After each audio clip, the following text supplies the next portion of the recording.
Улаанбаатар хот дахь гайлын газар үзүүлж байна. Гайлын байгууллагаар үйлчлүүлсэн нэг өдөр. Сайн байна уу? Та гадны улсаас ямар нэгэн бараа захиалга хийж үзсэн үү? Хэрв тийм бол гайлын байгууллага тээвэр зуучийн байгууллагатай холбоотой гайлын хяналтын бүсэд ойлгомжгүй байдал үүсч асууж тодруулмаар зүйл гарч байсан уу? Тэгэхээр би танд одоо ямар нэгэн барааг захиалахаас эхлээд таны гар дээр ирэх хүртэл ямар дамжилгаар хэрхэн ирдгийг танилцуулъя. Таны захиалсан бараа тээвэр зуучийн байгууллагаар дамжин таны гар дээр ирдэг. Тэгвэл нэг жишээ авъя. Иргэн Солонгос улсаас захиалсан бараагаа тээвэрлүүлэх тээвэр зуучийн байгууллагатай холбогдож илдээ 10 хоногийн дараа түүнд ийм хэлжээ. Таны захиалсан бараа Улаанбаатар хот дахь гайлын хяналтын бүсэд ирсэн байгаа. Таны имэйл хаягаар дагалдах бичиг баримтуудыг илгээсэн.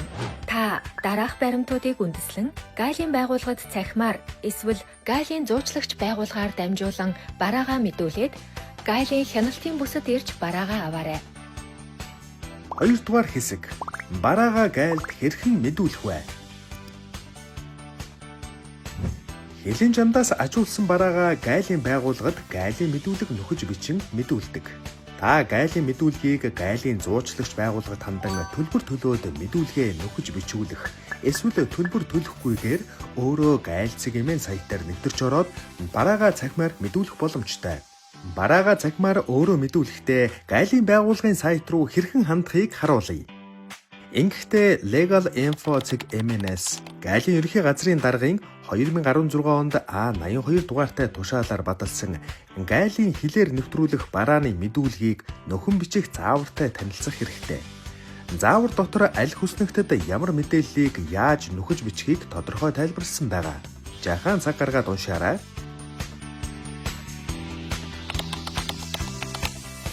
Ингээд мэдүүлэг бүглэхдээ гайл цэгийн сайт руу ороод дан системээр баталгаажуулалт хийж нэвтэрнэ.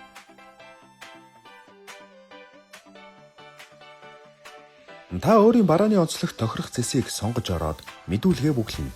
Ингэж бүглөөд дууссан бол хадгалах товчийг дараарай.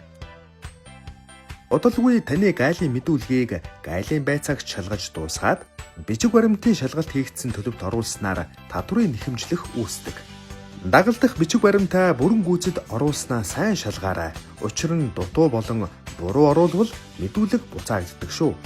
Нэхэмжлэхийн дагуу интернет банкаар татвараа төлснөөр таны мэдүүлэг татвар төлсөн төлөвт ордог юм. Тэгээд л Улаанбаатар хот дахь гайлын хяналтын бүсэд очиод бараагаа шалгуулад авч болох нэ. 3 дугаар хэсэг. Гайлын хяналтын бүсээс бараагаа хүлээн авах. Та бараагаа хүлээн авахдаа гайлын хяналтын бүсэд очиж таны барааг шалгахаар томилогдсон гайлын улсын байцаагчид гайлын мэдүүлэг болон дагалдах бичиг баримтуудыг өгнө. Таны мэдүүлэг хяналтын улаан төлөвт сонгогдсон тохиолдолд гайлын улсын байцаагч барааг шалгана. Харин ногоон эсвэл улбар шар төлөвт сонгогдсон тохиолдолд бараагаа гайлын байгууллагад шалгуулахгүйгээр авч болно.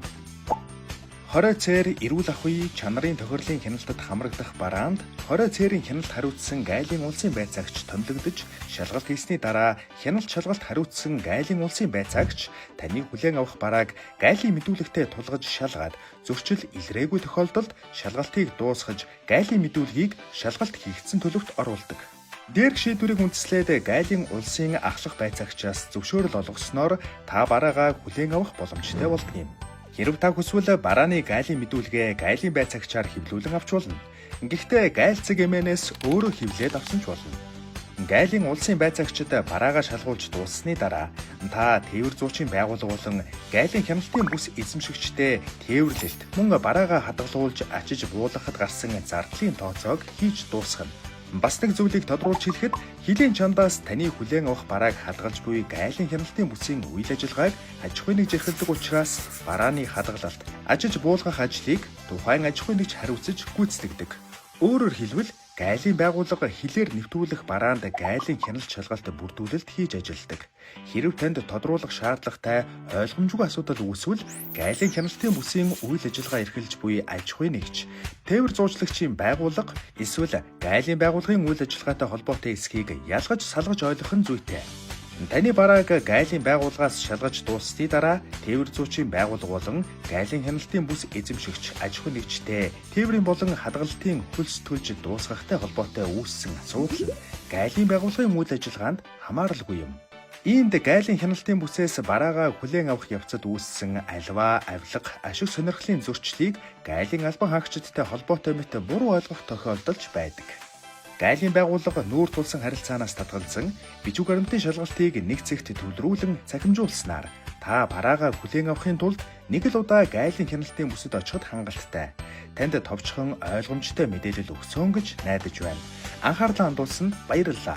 Танд амжилт хүсье.